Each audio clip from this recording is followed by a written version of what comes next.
ఎవలే నేను నీకు ఏమవుతాను ఏలు వట్టినందుకే నా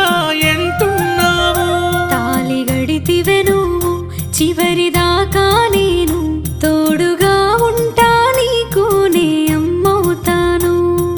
పుట్టిడు కట్టాలున్నయ మనకు ఈ రోజుంటై రేపుండై దిగులెందుకు నాతో సుఖముండదమ్మ నీకు ఎట్లయితే గట్లాయే ఇక చూసుకుందము